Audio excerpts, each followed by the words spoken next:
the Dawgs Podcast with your hosts, Blake Reneker, Justin Charles, and Josh All.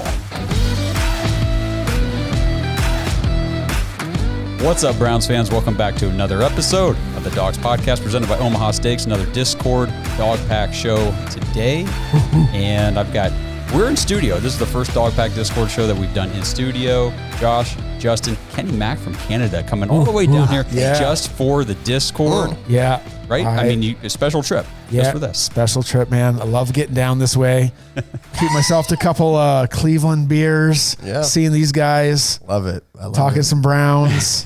Talking some sports. Fantastic. Yes. So we've got people in the audience we're going to bring up. We've already got one person designated to get up on stage first, so we're going to do that. Before we bring them up, guys, make sure if you're watching on YouTube, please like the video, subscribe to the channel, tap the notification bell. Make sure you don't miss anything new. We are still somewhat shadow banned, it seems. So just give us a little bit of love. But let's go ahead here and get somebody on stage. Let's see if I can do this. Tyler, are you able to come up here and talk? All right. Can y'all hear me? Hell yeah. We got you, buddy. What's up, y'all? Not too much, man. Nice hot day. This is Tyler for you guys if you don't have the Discord up. I do not have Discord. What's up, everybody? What's going on, man? What do you want to talk about? Well, first, what'd y'all think of the debate? Oh, bro. We're not going to do, I don't think we're doing politics on here. No politics. I will just say that just from what I've seen, it got a little rough, I think.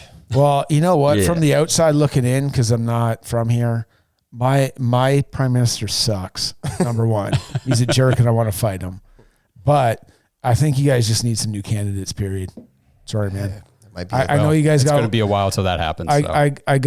There's a lot of people that got a lot of stuff and invested in both candidates, but you guys, based on what I've seen in my 48 years on this planet, you guys just need some better. Well, I guess I take back what I just said. There's a good chance that there's going to be one new candidate come November. That's fair. Fair enough. Fair enough. Very fair. Well, what else you got, man? What else you got? All right. Well, for Browns wise, I was just gonna feel pretty confident this year. You should. Deshaun can actually stay on the field and play.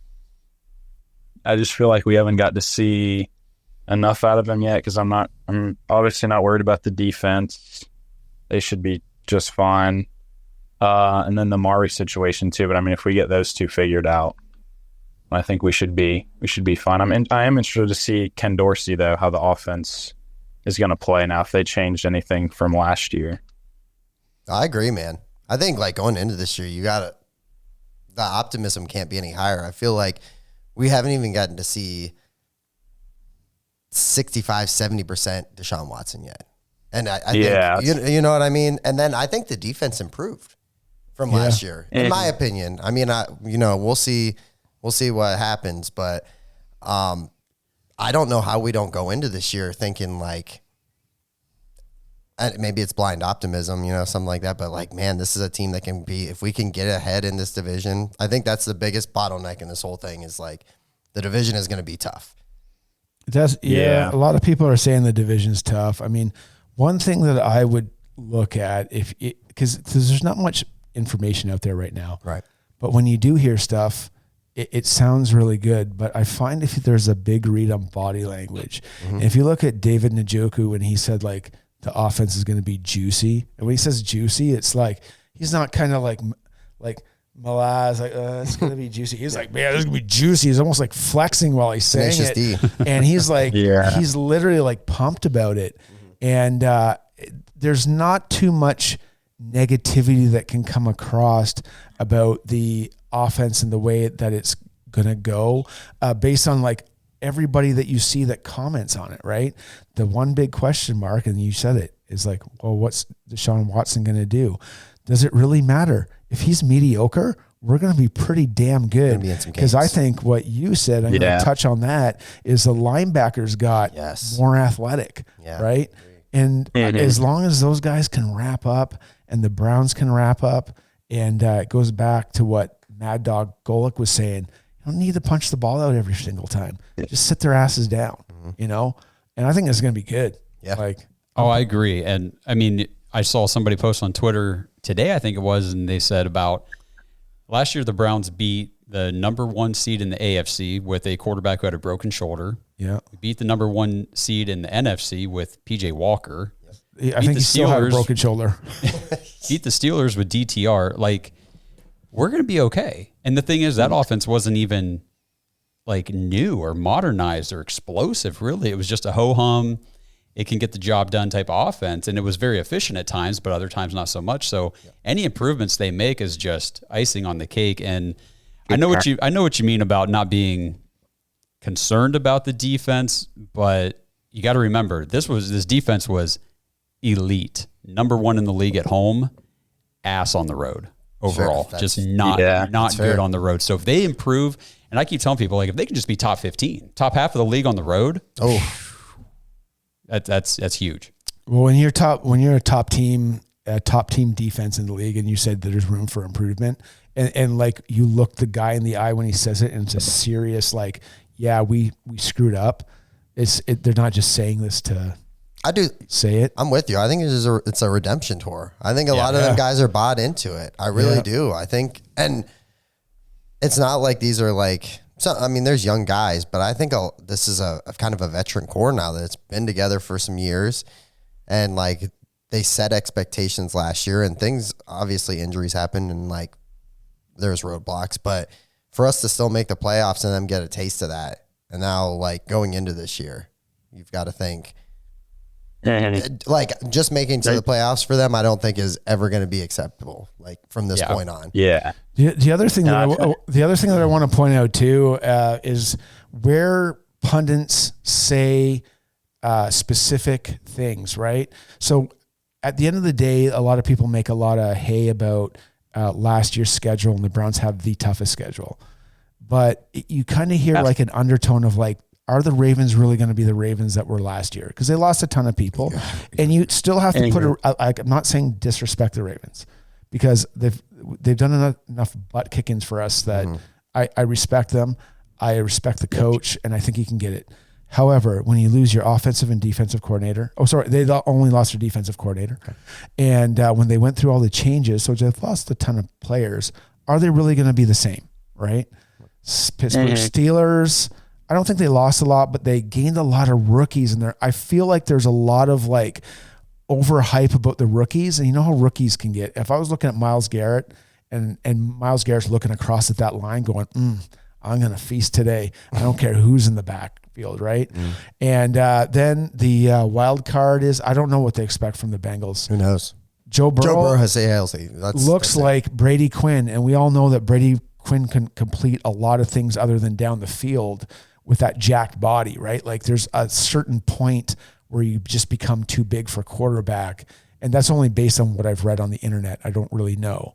And so that may be a detriment to them, but you know, if he just gets enough balls to Jamar Chase at the right time, who cares? I think if he's healthy, they're dangerous. Like, if they're until they play us. That's fair. That's very fair. But that's my thing. They talent wise, they kind of lost a little bit too. But I think as long as you have that offense for the most part put together, and like obviously they lost Mixon, but Zach Moss is no scrub. Like he showed that last year that he can be a workhorse back if he needs to be. But Joe Burrow stays healthy, they're in contention for AFC. So let's get. Hey, Brad, we're going to hang on and have you next. Joe Merica is going to make his debut on the stage, I think. Ooh, Joe Merica. Hell yeah. Come on up, Joe. Hell yeah, I'm here. Hell yeah. Welcome, my friend. Thanks for having me. The one question I was considering, actually, because I've been watching a lot of Browns news from like last year, because I'm really excited for this season, is do you guys think that they should make some adjustments with like the secondary? Because I feel like for the most part last year, they were just doing man-to-man, which worked out great until, the first round of the playoffs, Houston. But do you think they should try to mix up some more zone in there and disguise it? Or what are your guys' thoughts?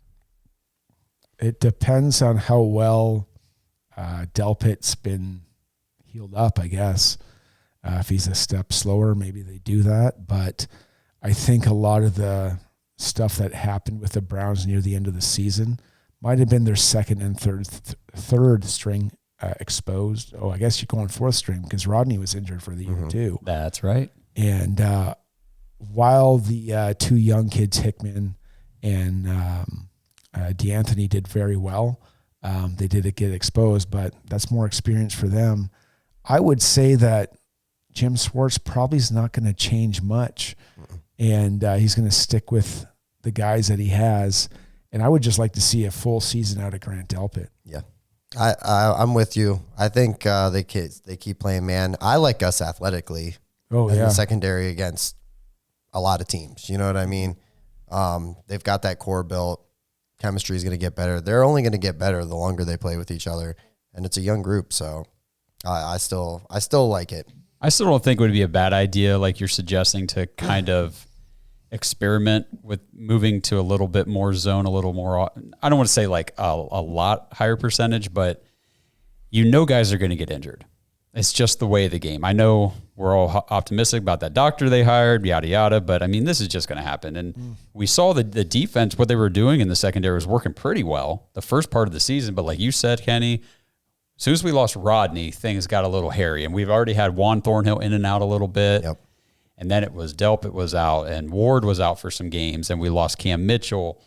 And that's whenever you saw the man-to-man stuff really start to bite us in the ass. So, yeah, I think it would be nice to implement a little bit of some zone to fall back on, something that's a little, I don't want to say anything's easy, but a little more, I don't have the right word, a little easier for these younger guys to understand and kind of like just slide right into. Yeah, I guess, and I guess I said I want to see Delpit for the whole year, but it'd be nice seeing Thornhill for the whole year. He got because until you mention him, he's a guy I kind of forget about. Yeah, and I think he's due for a big year. And the way the preseason went with him, I was just like, I was expecting big things, and then he just never got healthy. So he played injured. I mean, kudos to him. I mean, he played injured all year, but it was just like, man, it's tough. Yep. Joe, you got any other questions real quick? No, that's pretty much it for now. Everything's just kind of undecided. Like, we don't really know what to expect, especially from Deshaun and everything else, and just being hopeful, I guess. Like, we'll see. I don't know. I'm so optimistic, yeah, exactly. Hoping for the best. And I think of Deshaun, I mean, he was starting to cruise last year before he got that shoulder injury. I mean, that Titans game I thought was like, oh, he is tuning himself up to really get back on track here. And then that's when the shoulder injury happened late in that game and kind of derailed the next several games. He tried to come in, didn't work out against the Colts, and then came back against the Cardinals, looked okay, but you could tell he made some nice throws, but you could still limited. And then that Ravens game was just the end of it all. So, hey man, Pro Football Focus said that they're the number 3 roster in the league. Yeah, and you can kind of like say you're whatever you want about Pro Football Focus, but I mean, really, it's a bunch of pundits that put them at some point ahead of other teams, and I think it's going to be good. This episode is brought to you by Omaha Steaks. Let's all take a minute to wish happy birthday to the United States of America, and there's no better way to celebrate America's birthday than with the best meats available for your backyard cookouts this 4th of July season. Right now, you can save 50% off site-wide during the Omaha Steaks 4th of July sale. So break out the grills and get ready for the 4th of July celebrations with Omaha Steaks. Get the burgers, the chicken, the jumbo franks, the brats, and of course, get the steaks. Those things are incredible. They've got appetizers, meatballs, wings. They've got desserts. They've even got wine. They've got everything you guys need to celebrate America's birthday with your friends and your family. Go to omahasteaks.com/dogs and use promo code DAWGS, DAWGS, when you check out, and you'll get an extra $30 off your order. So set off the fireworks in everybody's mouth with Omaha Steaks this 4th of July. Head to omahasteaks.com/dogs. Get 50% off site-wide during the 4th of July sale, and make sure you guys punch in that promo code DAWGS, DAWGS, when you check out to get an extra $30 off your order. Happy 4th of July, everybody. We got the moneymaker on stage. What's up, Brad? Hey there, buddies. I'm up here in Canada. Eh? Hey, yo. Any corn whiskey hanging around there? Hey, you know how it is there, bud. Yeah, I got done hanging out with Thriller, aka his name's actually Mike. You didn't know. Thriller's way better. Really nice dude. He actually, funny story. He got into the Browns through hockey because he went to a game with his friend and he saw the resemblance of hockey with football, and that's how he got in the Browns. Really? I thought that was an interesting story. Yeah. But yeah, I got to do some Pound Town with Kenny, do some Pound Town with Thriller, Yeah. do some drinks up here, just hanging out, enjoying the nice weather. Yes. It's hot down here. I guess my only question for you guys is, are you guys ready for November 3rd? Because it's about to be lit. Hells yeah, man. We were talking about that. I am so pumped. I will be up on Friday. I would like to do some kind of Browns backers party or some kind of like Dawgs podcast party Saturday night. We want to fire it up. I'm going to go see the Akron Zips or the Baldwin Wallace or anything. Yeah. If you have like this oval ball that's brown, I will come and watch your game and have a good time and drink some beers. I shit you not. While we're talking about this, and I'll have to do some research. You know what you should do with me? What's that? Let's go to a high school football game. Oh here, man, I would love to do that. Ohio, man. Mm-hmm. So have you got to experience any of that yet? High school, no. The closest that I got is that I did grow up and I got all your channels. So I had channel 3, but anyways, long story short, I had channel 43. Mm-hmm. Channel 43 would do the high school game of the week. Yes, yeah. And I did see some games from St. Ignatius. Oh, I remember as a young lad. Yeah, they're solid program. Yeah, well, maybe we'll look into that a little That'd bit. Be super fun, man. Oh, maybe we'll break you in. Yeah. I'll tell you what, Blake would take you down to a Dover game in a heartbeat. Hell yeah, I'd do that. I went to a couple Dover games. It's a good time, yeah. It is. Yeah. Tailgating, I'll drink a beer, I'll do it all. All right, so any of you guys want to come up on stage and talk for a little bit, just put your hand up. We'll bring you up. I know while we're waiting on people to, I don't know, get the courage to come up here. I'm calling you guys cowards, that's right. Sure. I'm just kidding. But I did want to talk about the Nick Chubb thing. Oh, we got Devontae wants to come on up, so we'll just go ahead and bring him up. Devontae. That's right now. Yeah. Can you hear me? Hey, what's up, man? What's up, my man? Going on, fellas. Doing good. Yeah. So, on the Browns front, I know everybody's kind of nervous about Deshaun and worried and everything. I'm going to talk to it from the mental side for like 2 minutes. When you go through something mentally and your character is questioned, your morale is questioned, your ethics are questioned, and you can't defend yourself the way you really want to, it takes a lot out of you. And so if you notice, the first year he was here, didn't really see him. Then, the 6 games, up and down, okay. Second year, okay, people are still thinking about, he has all those faces or whatever. Then it started slowly trickling him out more on the Browns media. If you go look at it now compared to last year, he's actually shown more. And one thing that I see with Deshaun, and this is from personal experience, when you gain your confidence back, it's a whole new level of confidence that you never had before. Like, you guys thought I was dead. I've heard everything. And I know people say, you can't have rabbit ears and do all this and that. If you don't think Tom Brady, Joe Montana, Peyton Manning, Ben Roethlisberger, Carson Palmer, Joe Burrow, Lamar Jackson, Brock Purdy, if you don't think any of them don't pay attention, if you don't think players, period, pay attention to stuff, you are sadly mistaken.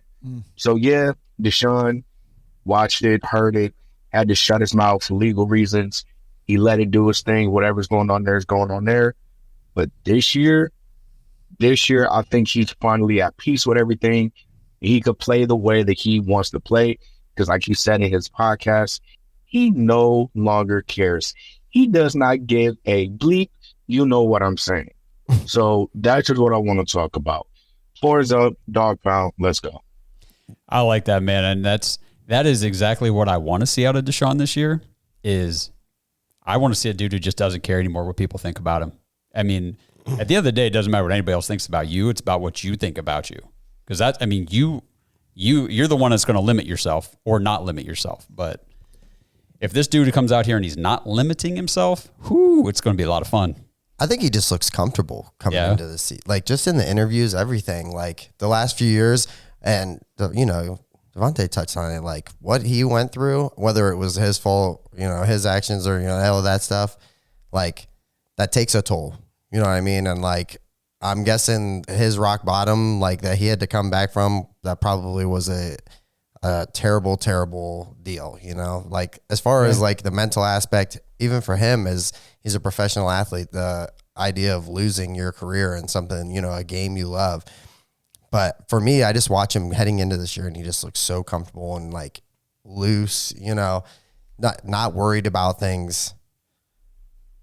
You can tell. Here's a player that's he's had a rough game. This is how they are at the podium. And then, as you can see, as he goes through the year, shoulders go down. Even with Baker, with the when he was having a rough season at the 6-10 with Freddie Kitchens, he's a lot like this, right?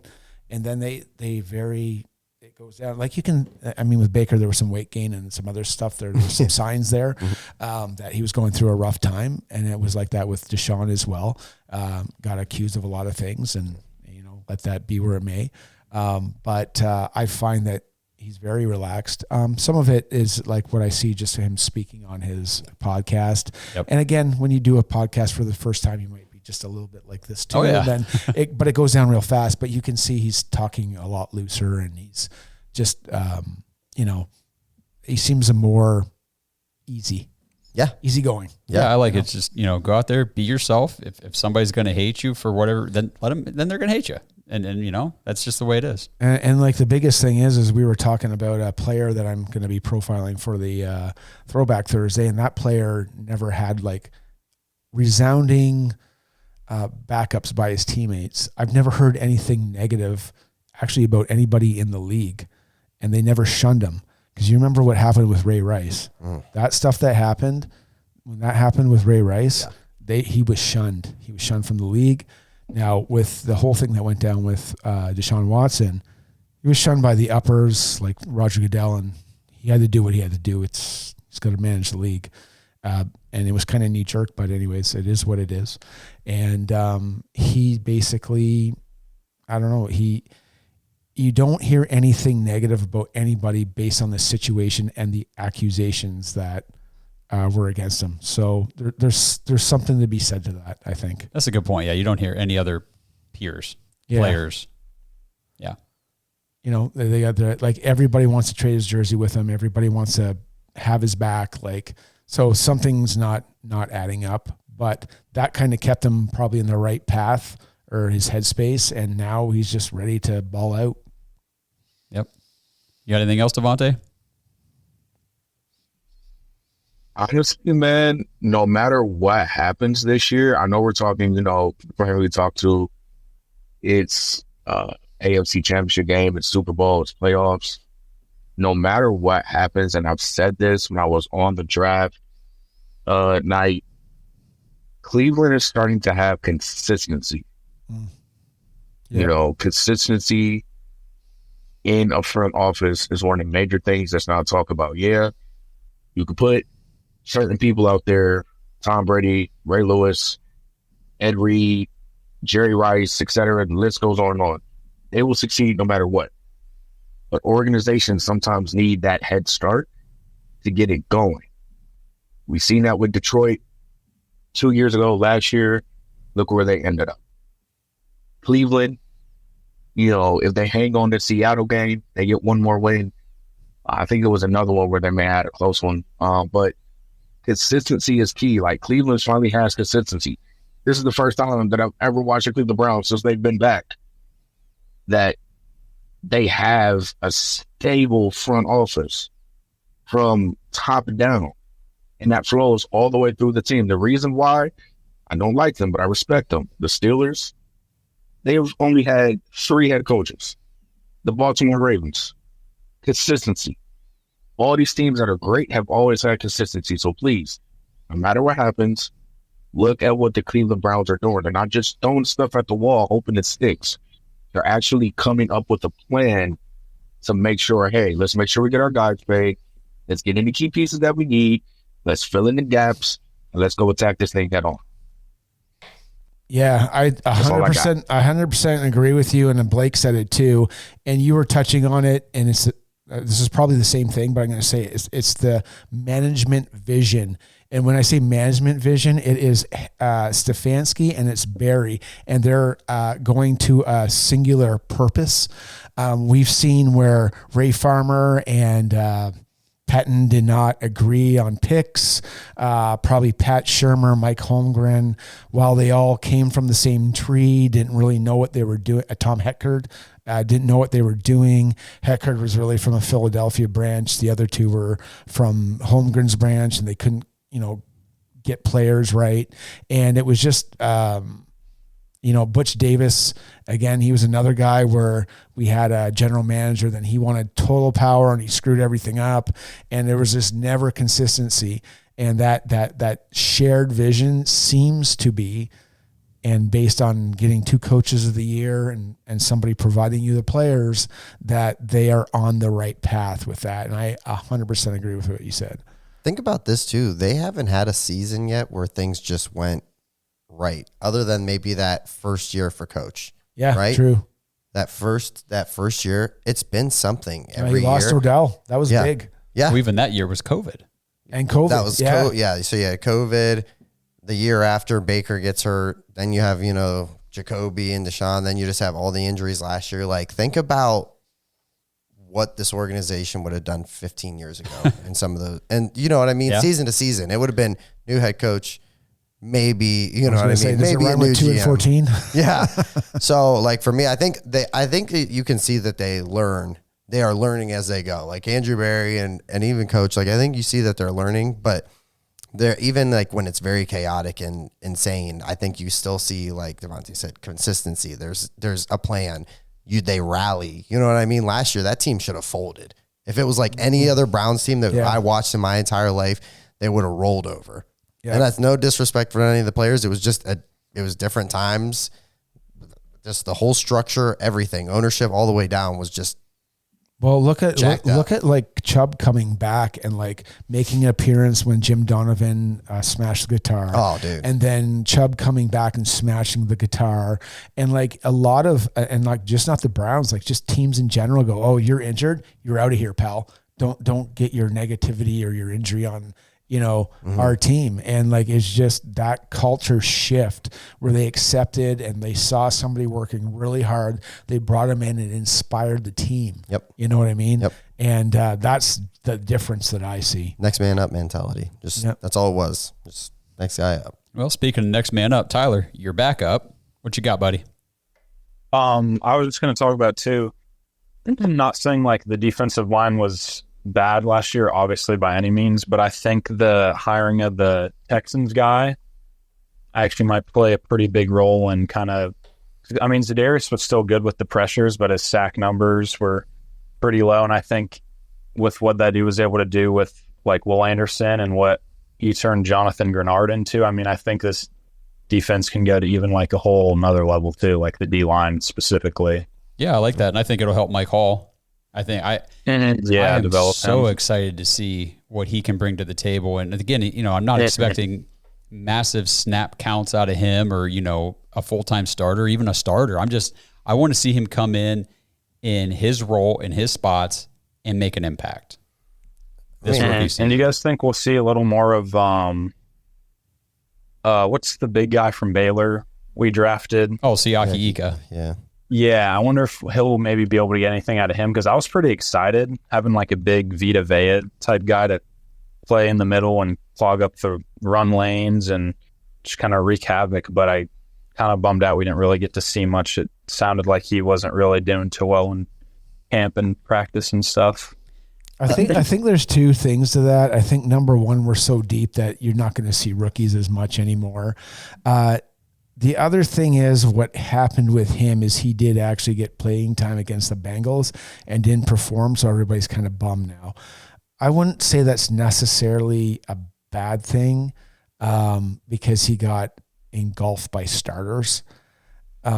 So I think with another year under his belt and with this new coach, I think things will be better for this guy. Just based on, I did an article for Barry Shuck, and he was a guy that I picked that would be a difference maker for the Browns. He ended up doing Tomlinson ended up doing what I said that he was going to do. But he's really being groomed, I think, for Tomlinson, and that's why I brought it up. I don't think he's going to get much run anywhere else because you're going to have the defensive line that's going to start for first, right? So you're going to have Tomlinson, you're going to have the guys that are out there now, and then Tomlinson's going to be pretty much a two-down player, but if you're going to be third and long, you're not going to put Ika in for that. You're going to have Michael Hall Jr., you're going to have some of the other guys that can, but you're probably going to get some defensive ends kicked in as well, right? So he's got two-down ability, and I don't think that's where it kind of sucks for him, right? So he's eventually, I think, going to make it, but he's got to wait till Tomlinson gives up some playing time.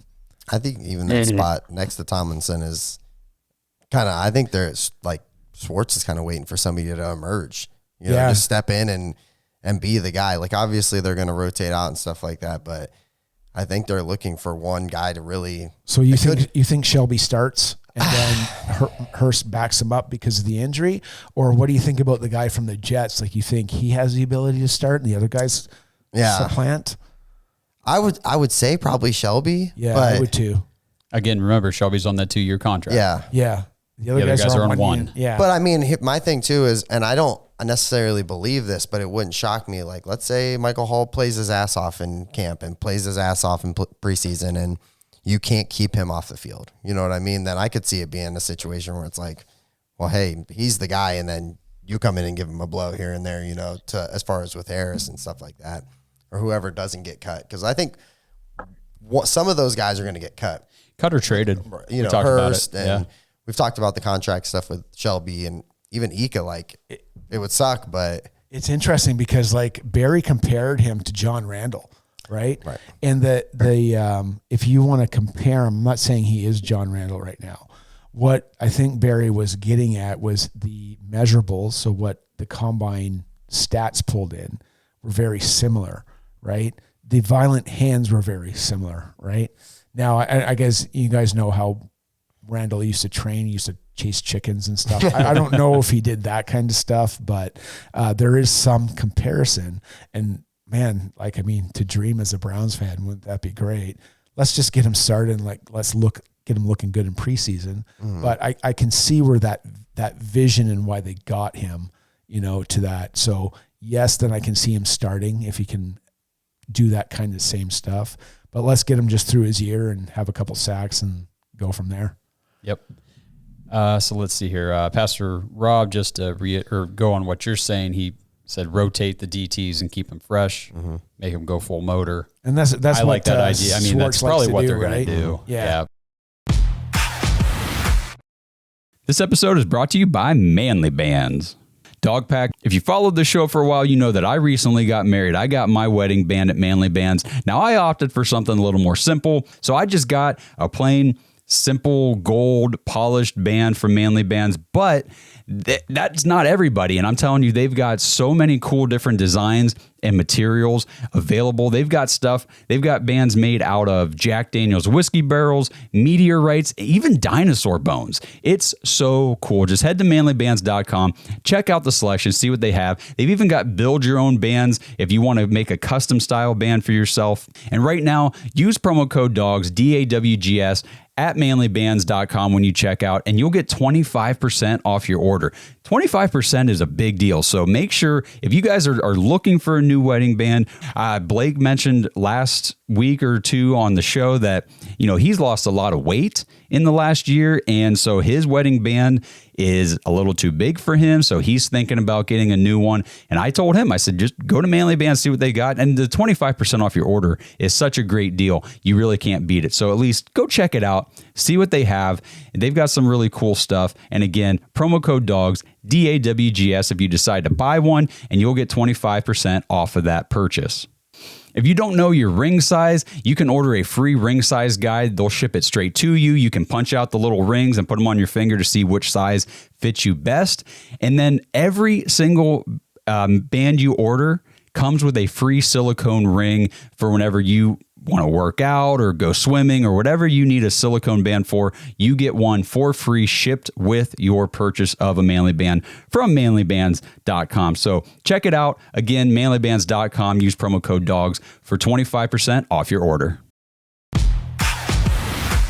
Butters, your stage's debut. What's up, man? Whoa. Guys, how's it going? It's good. Hey, man. brother, how you doing? Oh, doing good. So I got this little kitten that's just tearing up my room right now. So I apologize if you hear a bunch of Oh man, I know about that. Kenny Mac loves the cats. Yeah, That's for sure. yeah. So I got like a $700 bar sign in my man room, and it no longer exists because of a cat. But anyways, yeah, angry. So what you got for us, man? So one of the things I, constantly keep seeing articles about, and I just was kind of curious to talk about a little bit, just because it feels like the kind of trap we get into every offseason when we hear the reports about a young player killing it or this early in camp, and then the expectations start climbing. So for this example, I wanted to talk about Cedric Tillman. So Cedric Tillman is one of those guys that the ceiling is awesome. The guy that's 6'3", 220, that can catch the ball with basically no effort at all. I mean, when he made that one comeback catch, I don't remember if it was against the Ravens or whatnot, but my goodness, man, when you can catch and defender is tugging on your arms and it still doesn't stop you, that kind of stuff's special. Mm-hmm. This kid's got legitimate talent, but the problem is when you come from Tennessee and your offense is basically as bare bones as possible. And we saw last year, we saw some of the learning curves. And with Ken Dorsey's system and running the choice routes, being so aggressive vertically, I worry that we are seeing right now the exciting stuff that we saw in last preseason, where you see a big body that can make great athletic catches and really showcase those attributes. But when it comes down the X's and O's, when it comes to reading defenses, manipulating your routes, pressing off, I worry that we're going to expect him to be, and some people are already saying he's going to be Amari Cooper's replacement. He's going to put up all these yards. And I just kind of want to go into it a little bit because I think we need to keep in mind that he's coming from one of the most watered down college offenses out there to the West Coast last year, which was a big, massive step, to now even going a step further and saying, hey, you're not just running a route. You have to read your defender to determine your route, because if you make a mistake, Deshaun's going to have one read already in mind. You also have to have the same read in mind, and if you don't, that's when we're going to start seeing some picks. So just kind of want to get your thoughts on it a little bit. We definitely saw the learning curve last year. You're right. There were times where he, didn't run the full route or broke off the route. I mean, Joe Flacco was livid with him a couple of times. I think it was that Jets game. We should have had a touchdown and just all kinds of things. He was a rookie, buried on the depth chart, didn't play for at least about half the season. He didn't hardly get any DPJ opportunities. got traded. And Blake made a good point last week, like what kind of opportunities were really available for him, considering DPJ had 8 catches on the year. Yeah. So I get all that. And also I understand where the hype's coming from because he was the only dude at OTAs. Yeah. I mean, the other guys weren't there. Elijah wasn't there. Amari wasn't there. Jerry Jeudy was there, but I think he had a little injury thing that had him limited. So, I mean, I understand all that, but go ahead. What were you going to say? I think just my whole thing with it, and I do think there has to be like some like tempered expectations, right? For sure. Because when season comes around, we're talking about a lot of mouths to feed, right? Amari Cooper's going to get his, right? Jerry Jeudy's going to get his. David Njoku is going to get his. You better. You would think Elijah Moore. That's where we start getting into that territory. Like as far as like, I think him and Elijah Moore, if he's taken that step, there's a depth chart kind of battle, and he'll see If he can get over Elijah Moore, he's going to see a lot of playing time. And even if he doesn't, I still think they spread him out and he'll get some looks.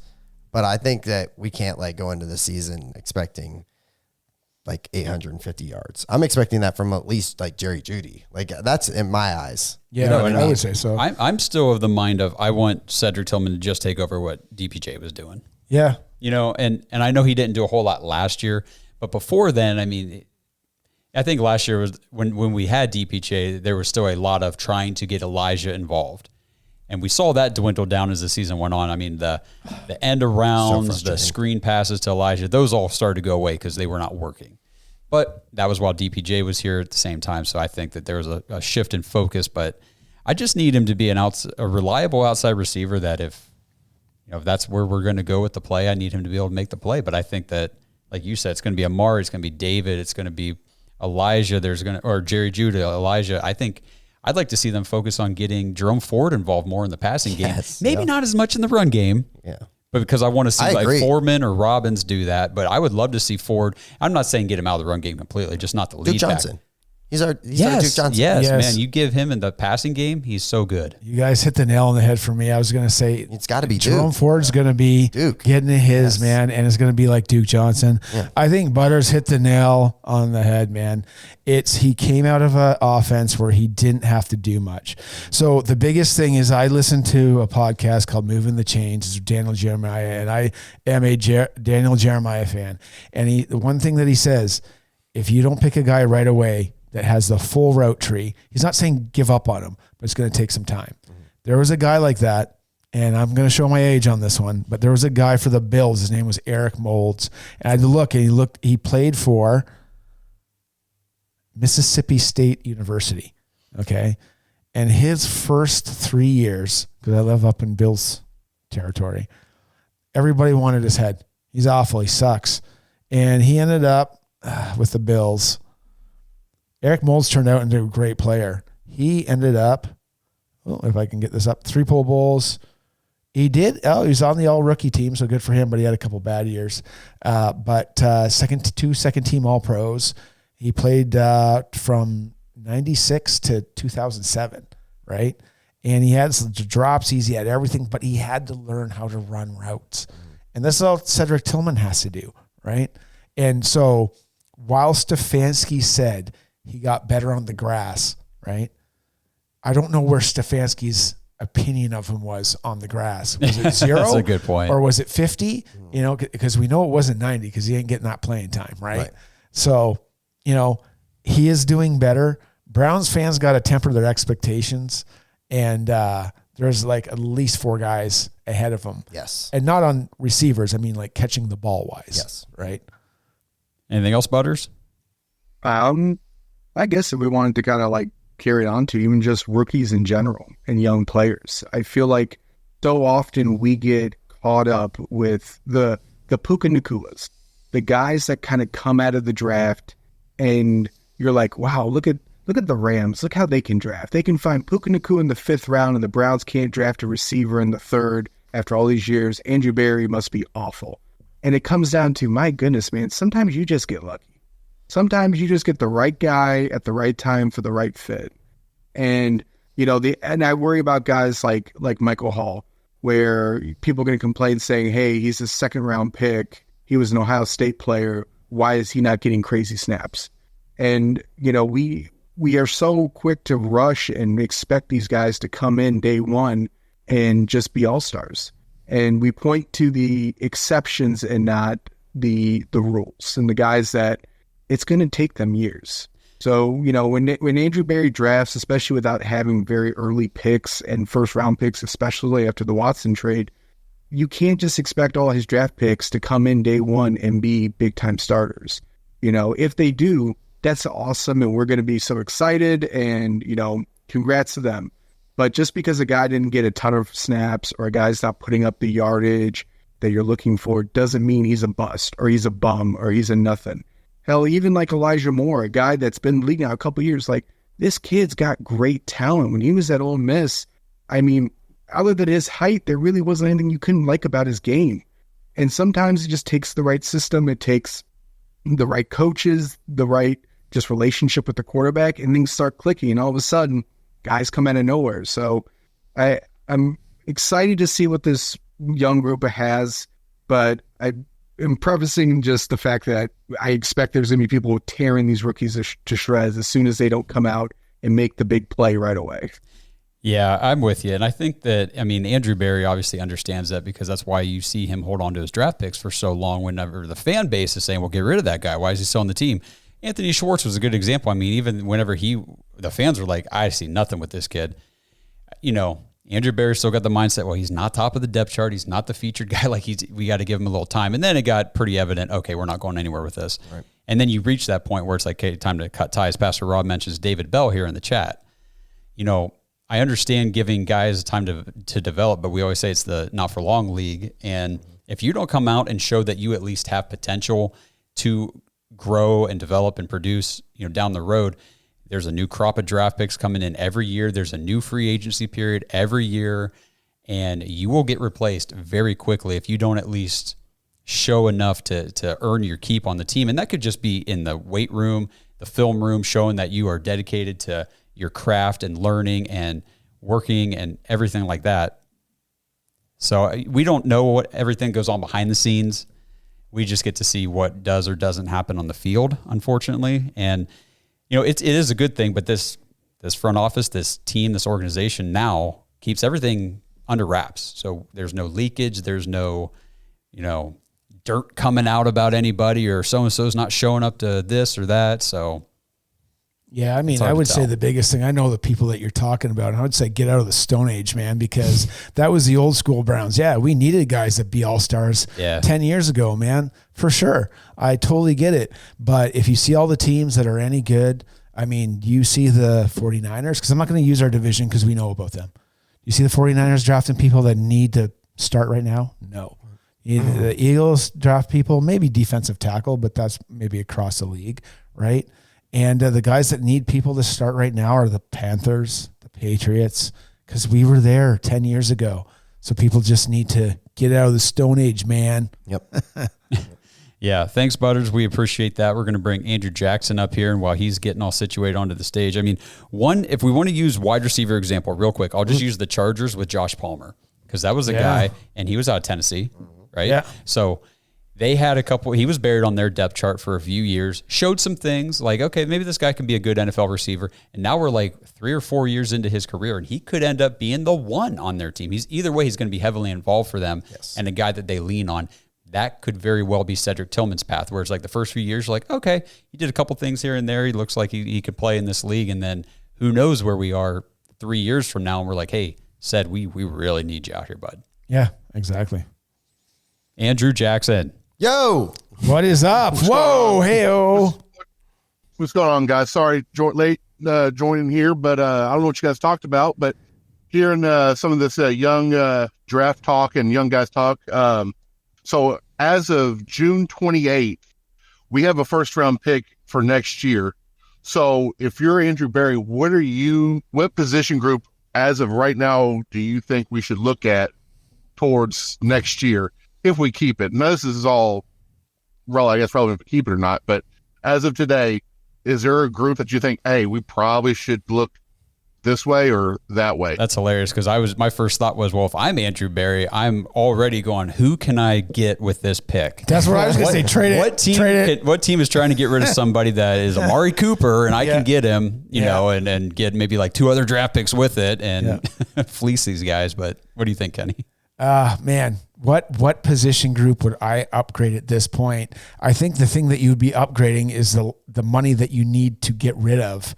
And it probably would have to be offensive line. Yeah, I'm with you 100%. I love all my offensive linemen. I mean, you can talk shit about Wills, whatever. He's coming on a decent deal for a mediocre guy. It is what it is. He's a starting left tackle in the NFL. Yeah, exactly. So, I mean, you would look there first, I would assume. Yep. We have way too much tied up in our guard position, and I love Bitonio. I love Teller. I want to see them Browns forever. But I know based on what we pay our quarterback, that's not going to be realistic. I think this is probably it for Teller. You guys feel like that too? Yeah. Teller's going to get traded to the Tennessee Titans. Yeah. I guarantee you. I would not be surprised. Unless he wants to go back to the Redskins or the I think he's still he's from Maryland, right? Oh, is he? Okay. Yeah.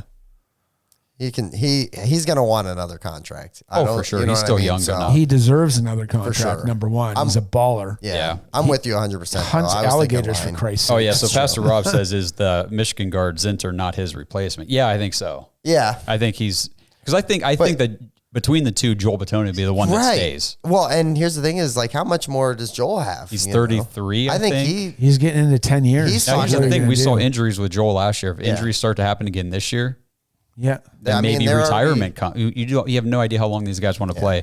But yeah, I think Zach Zinter probably next year, as soon as next year is going to be on the starting guard. So. Yep. Butter says offensive tackles, wide receivers, defensive tackles, and edges. I can't disagree with any of that because we just talked about the offensive line, wide receivers. I still don't know what's going on with Amari. Yep. We're not sure. Defensive tackles, because Tomlinson will be on his last year, and then we got Michael Hall, and then a bunch of 1-year guys. Ika, and then the edges, obviously Miles and Z will be here next year, but Alex Wright. After that, it is like, man, we might want to think about getting another top tier guy because Miles, we love him. He's also getting older. He's going to be up for another contract at some point in the not too distant future. And I think Miles retires at Brown. He's a minority owner in the Cavs. He's just too much into Cleveland. For sure, I agree. He's a Cleveland guy. I think he stays around. Yeah. That's a good question, though. I mean, it will be interesting to be thinking about first round again. Yeah. I'll be honest with you guys. I don't know how you feel. I haven't really missed it. No, I haven't missed it either. Because we've got such a good team. Like the team is competitive, and I mean when you find like DeJuan Jones, Martin Emerson, we talk about these guys all the time. What do you need a first round pick for? Yeah. Yep. Even Alex Wright's performed admirably, like he's got the pressure rate. He finished the year with 5 straight sacks. Like, that's awesome. Real quick, I'm going to answer Joe. We can answer Joe America, and then we'll bring Pastor Rob on stage. Joe America says, should we start grooming another quarterback? Laughing emoji. Get ahead of it and have someone ready to take over in 2 years. Always good to have a great backup. I would say depends halfway through the season where we're at. That's what I would say. I think if things go as as we expect for Deshaun now, I'll admit as much as anybody, there's a very real possibility the shoulder injury, maybe he doesn't look the same in a game. I don't know. We don't know until we see it. But by all accounts, he's doing well, and we know what kind of quarterback he can be and what he has been. So if he can do that again, we're just fine. And I think the Browns are seriously planning on having him beyond this first contract. Yep. That's just that's the vibe I get. What do you think? I agree. I mean, what was it last year when Andrew Ray was talking the 10-year, That was this offseason. Okay. Yeah. That's their vision, right? So you got to believe that. Now, obviously, some things have to happen. Watson needs to improve play. And then I think if that does happen, like the next season and a half, he balls out, I think we get him again. Just recontract up, especially if we're talking about AFC championships or we're talking about AFC North championships. If we're in that mix, I think that you can't just start over again. Well, let's even take it from this perspective. You got Ken Dorsey. Ken Dorsey goes from Cam Newton to Josh Allen, and say we get those two combined, we get 50 to 60% of that. With this defense, it'll still look really good. Yeah. It will. Okay, so Pastor Rob, sorry, man, I meant to hit that. You can come up on the stage. What's going on, man? So, taking the question that Andrew asked and throwing it back at you again, because your first thought was, who are we trading for? You're mid-season. You're coming up to the trade deadline. We're at the start of the season, 4-2. That you want someone to take us over the edge. Who is your for each of you? Who's the guy that you would want to add to this team as it stands now? This episode is brought to you by Danger Coffee. Browns fans, we talk about how Danger Coffee is made free from mold toxins that are in 45% of the world's coffee, but that's not all that Danger Coffee has to offer. Mineral and nutrient deficiencies are a big deal. They make you feel sick, tired, stressed, and they can give you brain fog. These deficiencies negatively affect your immune system, your digestion, sleep, metabolism. Have you ever wondered why you get an initial burst from your coffee, but then you get that little crash not long after?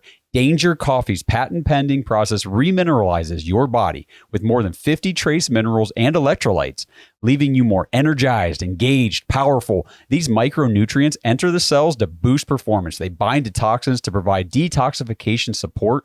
I know that sounds like a lot, but the bottom line, guys, is minerals matter. And most of us really don't get enough of them on a daily basis.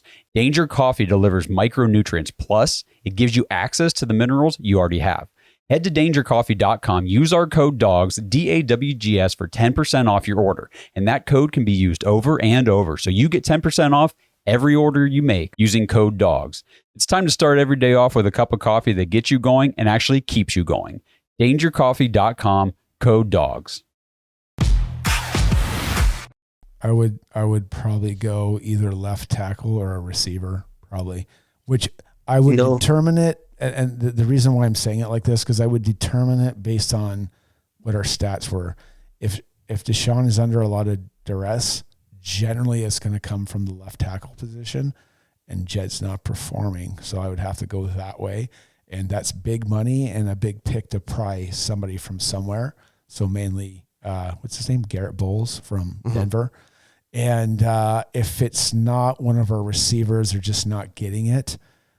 Ken Dorsey probably has somebody that probably could, I'm not saying Stephon Diggs or anything like that, but something. It's got to be somebody that you're obviously going to have under contract or have to extend because you're not giving up a first round pick for a, 10-game rental. I was thinking even like a disgruntled guy. Exactly. Ayuk, but I was even same team when you were talking about Denver. I was thinking, and it'd be weird to, maybe trade again. But what about like Cortland Sutton? Oh man, Cortland Sutton, dude, I'll be all over that. You know what I mean? All over that. Yeah. I don't know, like financially, if all that stuff lines up, especially with, you know what I mean? That's just the first name. Like when I was thinking about, guys that maybe the situation's not that great. Who knows? Maybe Cortland Sutton ends up having a nice year and, he goes on and gets a big contract. So we did an episode where I picked Cortland Sutton. That would be the actual trade, right. And not Jerry Jeudy. Yeah. And, okay. But Jeudy came to us, and he's the more precise route runner. Yeah. Cortland Sutton would be more like he would be the definitely number 2, but he would probably take over Amari at some point. Sure. Yeah. And he would, win those 50-50 balls for you down the field. Yeah. A little bit more than Amari can, because Amari's going to get open with his jukes, his jives, and his route running ability. And but yeah, he'd be a great addition for a Ken Dorsey. He would be a better version of Gabe Davis. You guys just want to see if they'll kick in like Javonte Williams, and then we can have all the Denver Broncos offense with Jeudy and Sutton. Yeah. No, honestly, for me, it's so hard to do this kind of thing on the spot because, it really just boils down to contract situations for these guys. And then it depends on these records of these other teams too, because if the Broncos are pushing for it and they all of a sudden they're 4-2, they're not trading, so. Yeah. Mm-hmm. Yeah, I guess positional wise, offensive line would be the first thing that I could see being an issue, especially if, like you said, Jed Wills isn't performing or we have injuries again. We don't want to run into that's a good practice squad guys like we had last year. It worked out okay. We managed. So I don't want to manage. I don't want to survive. I want to thrive and kick some ass this year. So maybe it won't be a receiver. Maybe Matt Landers will be the Kurt Warner of receivers this year. Matt Landers, there you go. That's our Austin Watkins for the preseason. There you guys go. There's our preseason hype piece for the Cleveland Browns. It'll be Matt Landers. Why'd you trade him? Why'd you let Austin Watkins go? All right. Oh, hey, look at that. I was just going to say if anyone else wanted to get up here real quick before we wrap it up, but Gage Tucker.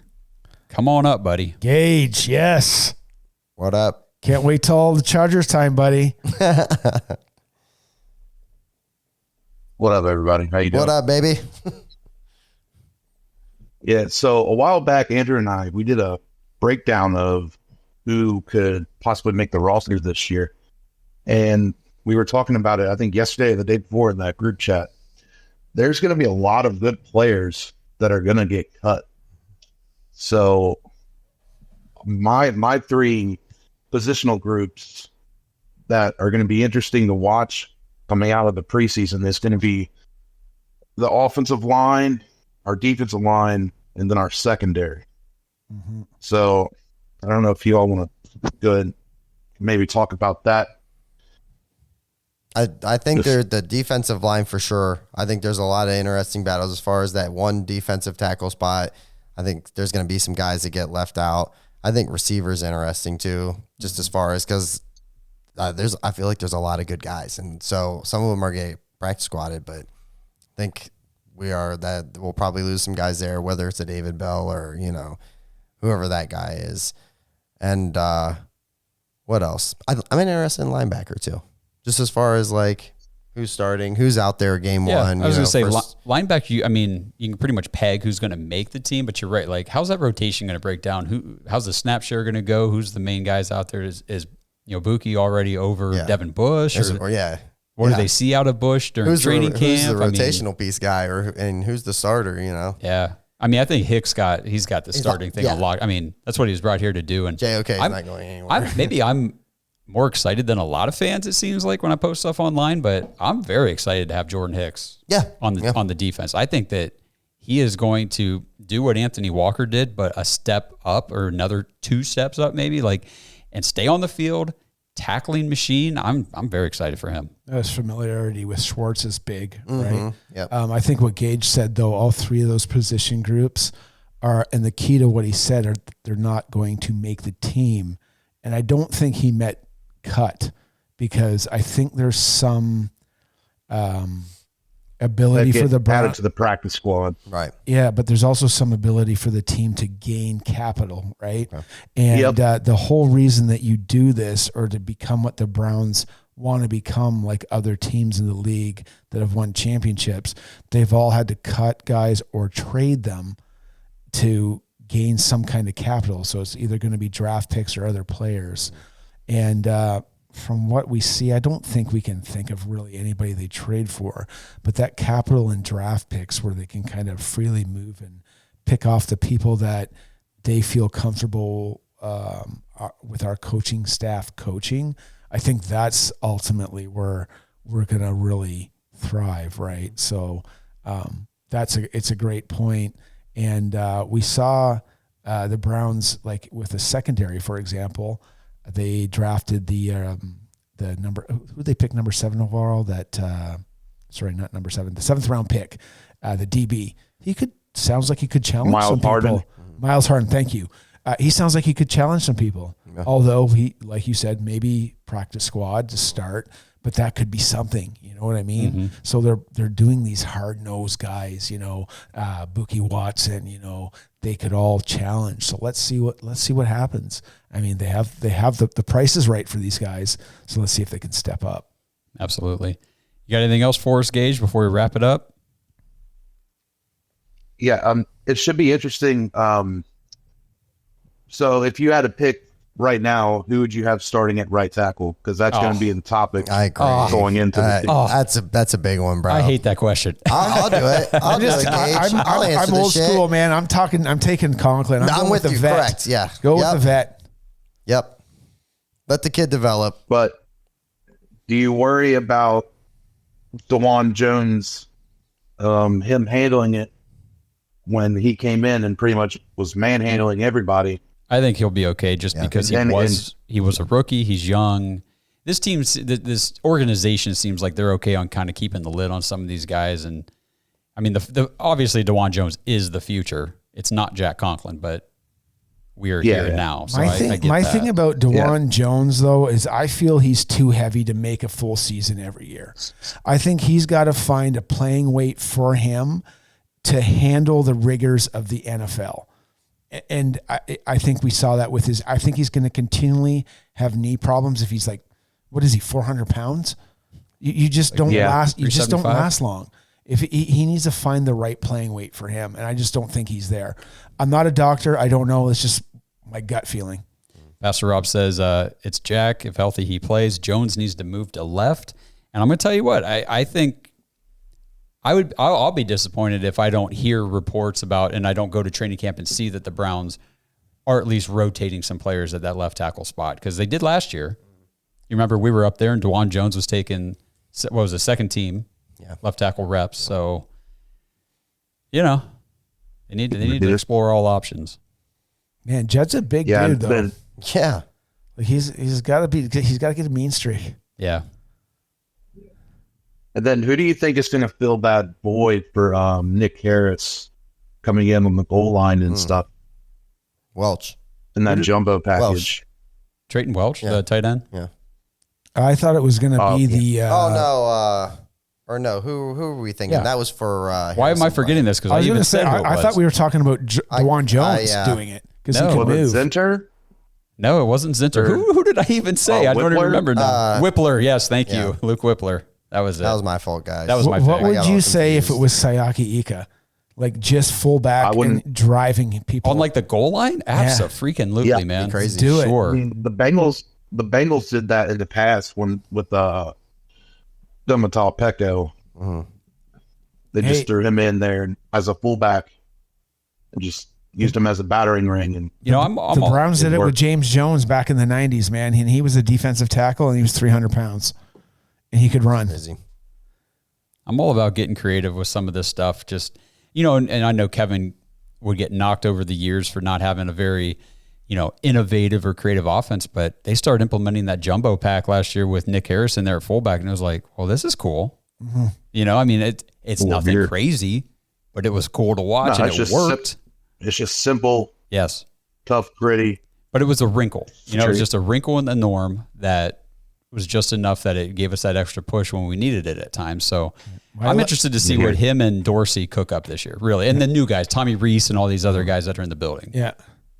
Yeah. No, that was basically my 11 big guys against your big 11 guys. Let's do it out. Slay it out, Yeah. Because I know I'll take our linemen over anybody else's. Yeah, for sure. Yeah. Hell yeah. I love our guys. I think we've got... We're going to line it up and run it at you, and I dare you to stop it. That's basically... Yeah. I love that. Being a former offensive lineman. You got a soft spot I dare for these you guys. to stop it. Yeah, that's you right. know it's coming. The train's coming. I dare you to stop it. Yeah. Well, it's kind of... that's what Philly does with that tush push play. They just line it up and they're like, you guys know what we're doing. Mm-hmm. You can't stop us. And I think that honestly, that mentality, that psychological effect does give you a little extra boost. Yeah. Oh yeah, for sure. All right, buddy. You got anything else for us? No, that's all. All right, man. Well, we're going to get out of here. Thank you guys for joining another Dog Pack Discord. Hope you guys all have a great weekend. We appreciate you hanging out with us for the last hour.